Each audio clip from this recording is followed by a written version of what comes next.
You know the vibes. We're back for another episode of the Hoop Genius podcast presented by NBA 2K23. As always, BJ, what am I going to tell them to do? What am I going to tell them to do right now? Get buckets. No, that's for the end of the show. The start of the show, you click the link in the description and you pre-order your copy of NBA 2K23. Come on, BJ. It's not like we've not done this one. I got my mind on buckets and I got my buckets on my mind. This is episode 142. And then that doesn't even factor in all the previous ones we've done and all the other shows. Okay, we've done this hundreds of times. Click the link in the description to get your copy of NBA 2K23 pre-ordered. And today, we're going to break down another one of the NBA teams off-season, who they got, who they lost, who they retained, whether they're going to be better, whether they're going to be worse, whether they're going to stand still. Today's an interesting one. Today's a very interesting one, BJ. Yesterday, we spoke about the Brooklyn Nets and Kevin Durant, and, you know, you're a big fan of Kevin Durant going to Phoenix, and today we're talking about the Phoenix Suns. Okay. Now, I put a poll out on Twitter for the fans, and I said to the fans, did the Phoenix Suns peak last season, or will they be serious contenders this time around? I want you to take a guess at the result of this poll. There are two options. They're finished chokers, or they'll be back big time. Can you guess which option was more popular? Let me guess, Mo. By the way you phrased it. They're finished. Yes. And guess how many people? How did I know that, Mo? How did I know that? How many people percentage-wise selected that option? 85%. Close. 85%. 76.9% of voters said that the Phoenix Suns are finished. Hashtag chokers. But I want to ask you the same question, B, because they left the playoffs in horrendous fashion. That Game 7, arguably the worst Game 7 performance we've ever seen in our existence on Earth against the Dallas Mavericks.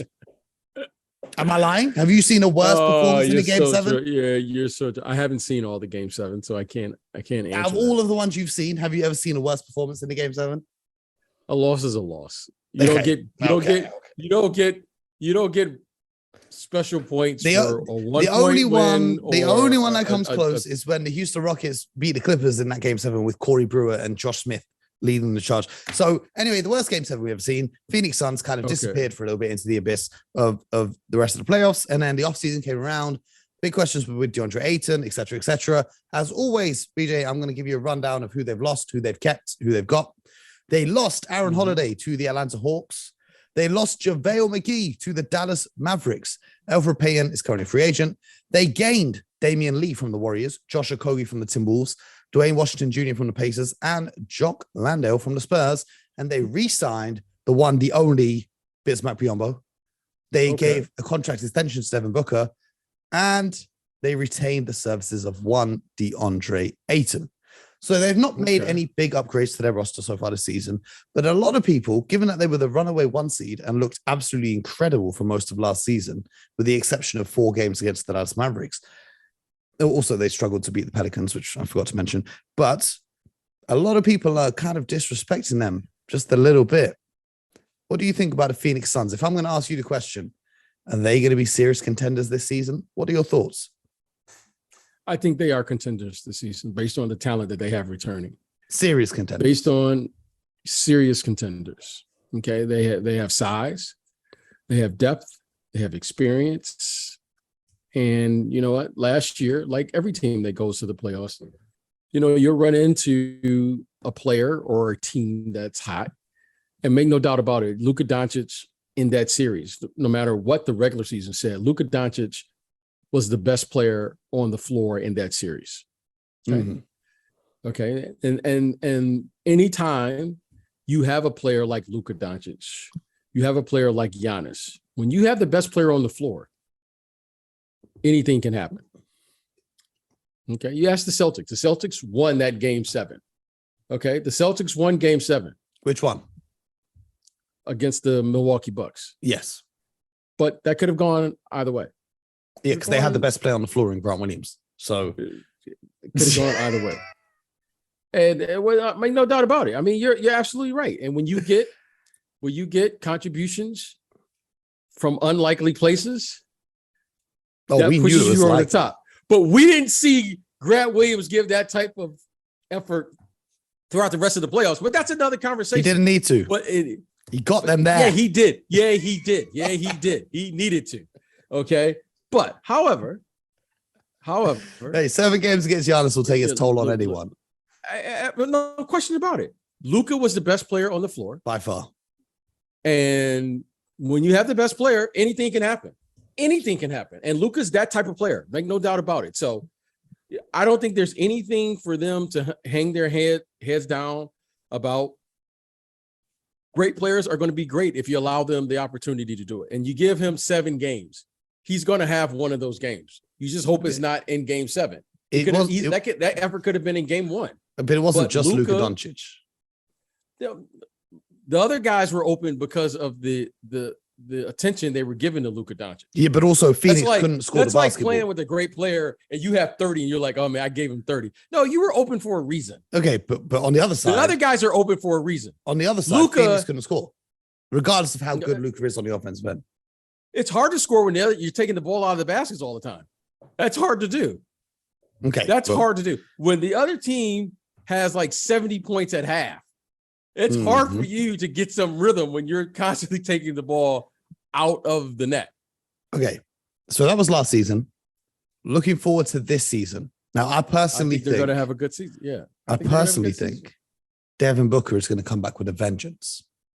This is like, BJ, this is like you like Star Wars, right? So I might get this reference completely wrong because it's been many years since I watched Star Wars. Be careful. Be careful. You see when Anakin Skywalker starts to go to the dark side and you see that look that he gets in his eyes. Do you know what I'm talking about? Where he starts to become a little bit evil because he's a good Jedi kid and then he starts to become the dark side. He gets a little bit evil. Do you know what I'm talking about? I'm listening. That's what I think we've seen happen to Devin Booker now. He's going to go into that. He's going to the dark side? He's going to the dark side? He's going to that dark side. He's going to that place where only is that good or bad? Special players dark can meaning go. Bad or dark meaning good? Good for him, bad for the rest of the league. I think that loss, or I like to think that loss is going to make him get even better than he was before. Because Chris Paul is another year older. He's going to be contributing less throughout the course of the regular season. And DeAndre Ayton, whatever's going on with him and the coaching staff and their reported unhappiness, they're going to have to figure that out. So it's going to be on Devin Booker to really be the leader of this team and lead by example. And the example is be great at scoring the basketball, not just on offense, but you now have to step up on defense too. Because you guys were all laughing about Luka Doncic and then he stepped up. Now it's your turn to do the same thing because we saw this guy getting kind of bullied in that series a little bit. Remember that play where Jalen Brunson sent him flying across the floor? Come on, man. You're bigger than Jalen Brunson. How are you letting him do that to you? Come on. Well, it happens to everyone. Okay. And Jalen Brunson's a strong little guy. Okay. I'm just saying the facts of what happened, with all due respect. So with Chris Paul being a little bit older, DeAndre Ayton, don't know whether he's going to demand a trade as soon as January 15th rolls around or whatever. It's going to be on Devin Booker to step up and lead this team. And I think we're going to see him have his name in the MVP conversations. I think they can get a really high seed in the regular season. He was in the MVP conversations last year. He was first team all NBA. Yeah. But actually in the MVP conversation. Now, let's be honest, okay? The MVP conversation last year was Giannis, Jokic, and Embiid, and the US media is like, we need an American. We can't have all these non-Americans winning MVP all the time. Devin Booker. The year before, Chris Paul. Chris Paul had no damn shot being MVP the year before. Get out of here with that. Yeah? They had these Europeans and African guys going to win the MVP, and the US media said, no, we need US. God bless America. We need an American player in here. Devin Booker, you are this year's candidate because LeBron ain't going to make the playoffs, so we can't put LeBron in. Devin Booker, you're the number 1 seed. You can be in the shit. He wasn't really. Let's be honest. Not top 3. You're not in the conversation. Okay? Anyway, I had to get that off my chest. Okay, anyway, thank you. This season, the Phoenix Suns have a great coaching staff. Monty Williams, amazing basketball coach. A great system in which they run. We saw last season, anytime anyone got injured, someone would be plugged into that lineup and they continue to roll. So I think they're going to be a great regular season team. But how far do you think they're going to go in the playoffs? Well, I think they have a chance to return back to the NBA Finals as is. Ooh. Warriors, Clippers, it's going to like every team. It's going to require talent, which they have, depth, which they have, experience, which they have, and a little luck. Now, if all of those things line up for them, like there are a lot of teams who can say that. You know, the Clippers, they can say that. They need a little luck. What luck they need? They have all the ingredients. But if they're healthy, Mo, if they're healthy, it's going to be a tough out for someone. The Warriors, they have to feel good about themselves. But they're going to need a little luck. You know, you let the media tell it. The Lakers. We're not doing that. We're not. We're not doing that. Oh, you let them tell it. The Lakers, Laker Nation is out. They're out and about right now. Okay. Then you have Denver. Yes. Okay. Denver is returning. You know, Jamal Murray and company. Those guys are coming back. So there are a lot of teams that have depth, experience, talent. And you're going to need a little luck. I think Phoenix is right there. I don't see Phoenix, you know, winning less than 50 games this year. And if they get the right seeding, right luck, ball bounces here, ball bounces there, I think they're right where they want to be. So are they the heavily favorite like they were a year ago? I don't think so. And I think a lot of that stems from the fact that the rest of the league has gotten better. I mean, when you look at the Clippers roster, when you look at their roster, you're going, that's going to be tough. You know, if Kawhi and John Wall and Paul George and all those guys are healthy, I mean, that's a nice group over there. Well, you know, speaking of healthy, they're getting Darius Saric back to the lineup as well in Phoenix. But I want to pull up some receipts. February the 3rd, 2022. No, actually February the 1st. They published on February 3rd. We were on the Sky Sports show talking about the Phoenix Suns. And I said, and this is why I was talking about Devin Booker unlocking a new level. I said, for the Phoenix Suns to win a championship, Devin Booker taking the next step will be pivotal for their title chances. Because if we look at all the recent championships, one thing that every team has in common is a top 5 player on the team. And this is why they lost to the Dallas Mavericks, because Luka Doncic is quite clearly a top 5 player and Devin Booker wasn't. No, Luka Doncic is a top 3 player. He's a top 2 or 3 player. Okay. But this is what I'm saying. There's a difference between top 5 and top 2 or 3. To win in the playoffs, you can't just have a really good system and really nice, you know, role players. And there's a reason why Mike Budenholzer's teams didn't win until Giannis became the Giannis that we see as the best player in the league. You have to have one of the best players: LeBron James, Kawhi Leonard, Steph Curry, Kevin Durant, and Michael Jordan, Hakeem Olajuwon. You have to have one of those players. The only exception being the Detroit Pistons, who had 5 of great defenders, and they could have had 5 All-Stars last year. But there's been a lot of teams that have won. There's been not a lot, but there have been a few teams that have done that. Can you give me some examples? Okay, the Bad Boy Pistons. Do they have a top 5 player? Depends on how you look at Isaiah Thomas, I guess. That's what I'm saying. But was it clear cut? There was a top 5 player. No, the Seattle Supersonics, when they won a championship with Jack Sigma, Gus Johnson, was there a clear cut? Okay, let's say from 1990 onwards, because they won in 76. They won in 76. Yeah, I'm just saying. They won in 76. Let's talk about the modern era of the NBA. Since 1990, since the year 1990, can you tell me a championship team that hasn't had a clearly top? Even when the Dallas Mavericks won it in 2011, Dirk Nowitzki might not have been one of the best players in the league, but for that playoff run, he was, and he played like one. Yeah, a lot of it has to do with matchups. A lot of that has to do. It's not like he's playing against every team in the playoffs. A lot of times, Mo, this league is about matchups. That's what this league is about. This league is about matchups. It doesn't matter about matchups. You've got to show up. When we look at, let's look at Game 6 of the finals, right? Devin Booker, 8 from 22, 0 from 7 from behind the arc, minus 15, 6 turnovers. You got to show up when it counts, and to do that, you have to be top 5, top 10 players. That's what separates the great players from the really good players. That is the separating factor. Listen, no matter top 5, top 2, top 3, Giannis is the best player on the court every time he walks out on the court. That's how it is. That's how it is. So I don't care what someone does. The fact that he was able to get up 22 shots All right, I respect that. Okay, but then What do you make, 7 or 8? Giannis is the best player on the court. Okay. But if you're a top player, you have to be able to match that. Look at Game 6 in Milwaukee. Jason Tatum came out and dropped 46 points against Giannis' Bucks, and they won that game to stay alive in the playoffs. That's what a top player does. Well, we're talking about one game. In order to beat Giannis or to beat a top player, you're going to need multiple efforts. I'm talking about career high efforts, which give the Celtics team credit. Anybody can have a good game. Okay, Jason Tatum had that game. But if they didn't have Al Horford play, we watched Al Horford play. I'm going to say this now. Al Horford played the game of his life. Yes. In that series. Grant Williams, game of his life. Okay, in Game 7. In that series. Okay. Jason Tatum. It takes that type of effort to beat one guy.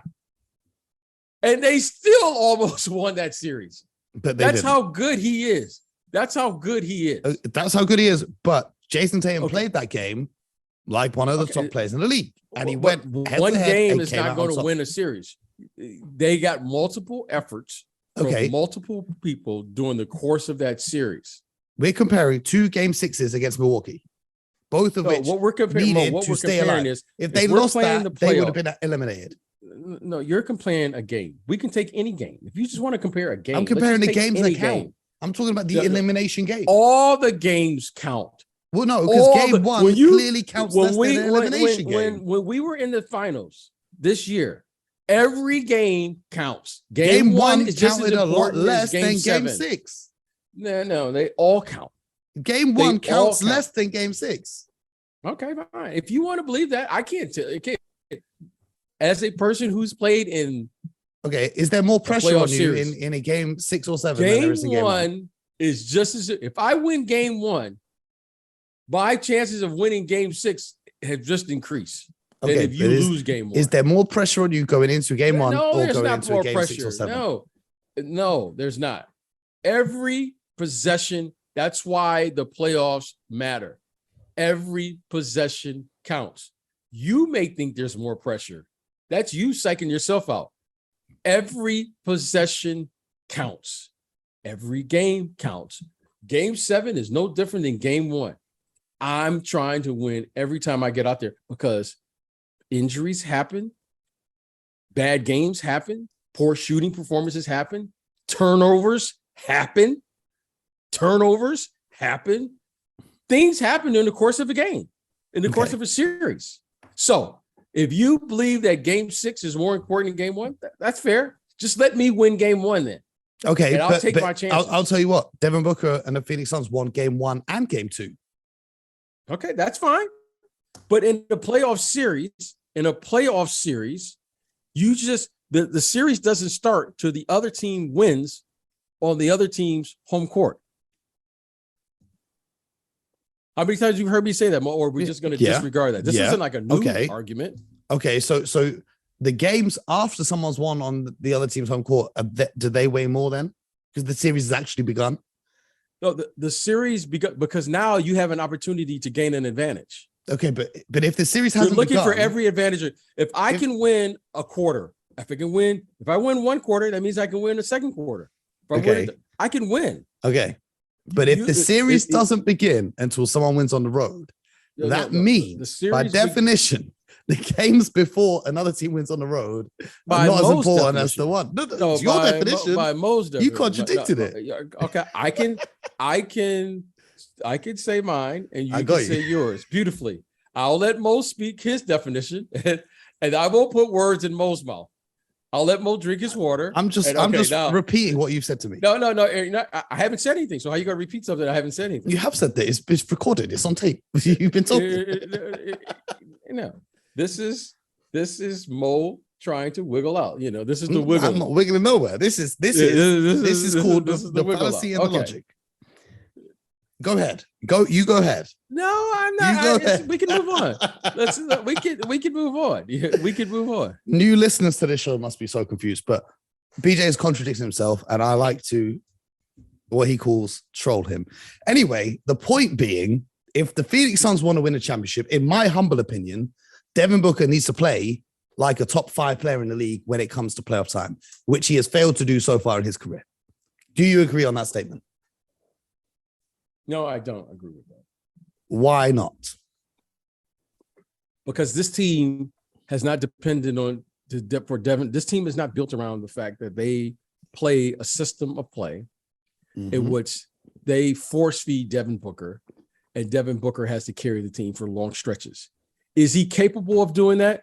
Yes, he is. Is he capable of playing at an elite level, especially on the offensive end? Yes, he can. Was this team built around that in mind? I don't think so. I think this team was built with a concept of playing as a group, playing as a team, and playing a team brand of basketball. I think they share the ball, which they do a great job. Chris Paul initiates the offense. Devin Booker does a phenomenal job of spacing and scoring when he has to. They got a nice flow with their bigs. Last year, DeAndre Ayton, JaVale McGee, Bismack Biyombo, they would move the ball around. Cam Johnson and Bridges and all those guys. So I thought they had a nice blended brand of basketball, with Devin Booker being, to me, their number one option. But did I see them play where they were going to get a steady diet of feeding him and allowing him to draw a double team? No, that's not how this team was built.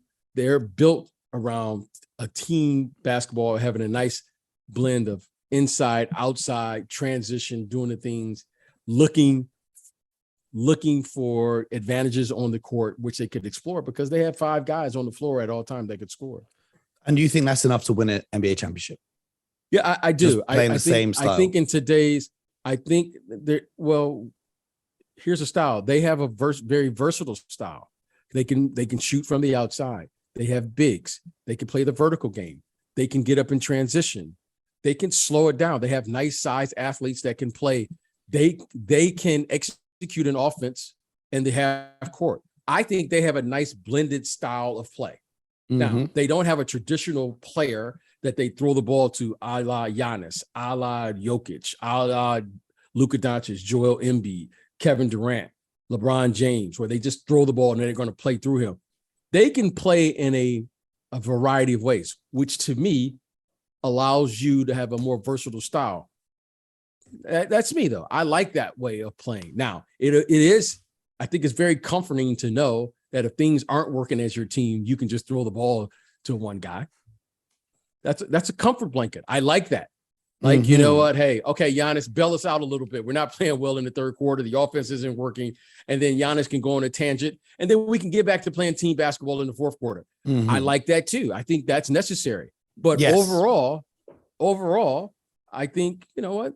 They got a good chance. And I like the fact that they have a number of guys that can score 25 or 30 in the playoffs. Jay Crowder is capable. Bridges is capable of having a game. DeAndre Ayton showed it. Chris Paul showed it. Devin Booker showed it. You know, Cameron Payne has shown that he can have. Cameron Johnson has shown. So, I mean, I like their team. Do you think we can see a breakout year for DeAndre Ayton in terms of taking a bigger role in the offense, putting up maybe, I don't know what he put up last year, but becoming a consistent scorer every night? You know, I would like to see DeAndre Ayton have a breakout year where he's a consistent 20-point scorer. I really do. I like this young man. I like his talent. I love what he brings. I mean, he's a very skilled big. He's got a big body, great hands around the basket, right hand, left hand, nice touch from the perimeter. I think he has the ability to do it now, but you got to have the mental makeup to do it too. And that to me is what has to catch up. Now he's young, but now he's getting paid. So now I think there will be the pressure for him to do that. And because, you know, he'll have these games where he'll have a 25 and 15 game, and then he'll follow that up with 6 and 6. Yeah. You know, so I think I would like to see the consistency with him do the following: to be a consistent 20-point scorer, to really dominate the game, especially on the defensive end with his, he doesn't have to block as many shots, but to intimidate, contest shots at the rim. And I think he could be an exceptional rebounder because of his athletic ability. I mean, he's quick off the floor. He can run. He's a very versatile big. So I would just like to see him consistently score 20 points a night for this team to take the next leap if they're going to get back to the NBA Finals. Most definitely. I think he's going to be a huge part of it, because then if you get that two-man game going. I think he's the key. I mean, to me, he is the key to this team. And if they're going to be successful, it's because of DeAndre Ayton's development and his consistency. You know, it's one word. If I represented DeAndre Ayton, there's one word I would ask him to concentrate on: professionalism. Mm-hmm. Whoever you are, do that every night. If you're going to be a 12-point scorer, then let's do that every night. But the thing I don't want to see is 8 points, 27, 4 points, 32. Mm-hmm. Like, just give me 12 every night, and then I can work around that. I can work around. I want to see the professionalism come to his game this year, and that means consistency. Absolutely. He put up 17 and 10 last year. If he can get anywhere in that 20 to 25 range in terms of scoring the basketball, double-digit rebounds, still protect the paint, be a presence on defense. Also, with him and his athleticism, he's versatile enough to switch when they need to switch and be able to recover. So I think that is a big underrated factor in what's going to go on with the Phoenix Suns. And I think that they will have a very good regular season. And also, we can't discount the price of continuity. You know, we talk about the Clippers and Kawhi and Paul George coming back. We talk about the Nuggets and Murray and Michael Porter Jr. coming back. But the Phoenix Suns, they're like a well-oiled machine, with the exception of that playoff run last year. They just keep rolling through the regular season. I think that they have the ability to maybe even finish with the 1 seed in the West. I agree with that. I agree. But you know what? Can they finish with the number 1 seed during the playoffs? That's when it counts. And that's what we have to find out. And that's why we play. So, but I like their team. I like what they've done. I think you and I can agree on a lot of this. I think all of it's going to depend on the growth of DeAndre Ayton. I hear that. Well, that's another episode. We're going to continue to break down more teams as the week progresses. That was the Phoenix Suns. Tomorrow, we're going to keep it in the Western Conference and talk about the young up-and-coming Memphis Grizzlies. So make sure you subscribe to never miss an episode of the Hoop Genius podcast. I might be trolling BJ a little bit more again tomorrow. We're going to have to wait and see for that one. But make sure you leave a review. Keep trying, my friend. You keep trying. Hey, I got you again. You tried to get me last week. I got you today. So anyway, you guys, appreciate you listening. And as BJ did not say at the start of the show, hit the link in the bio to pre-order NBA 2K22. So you've got your copy. But as BJ did say at the start of the show, what do we tell them? Get buckets.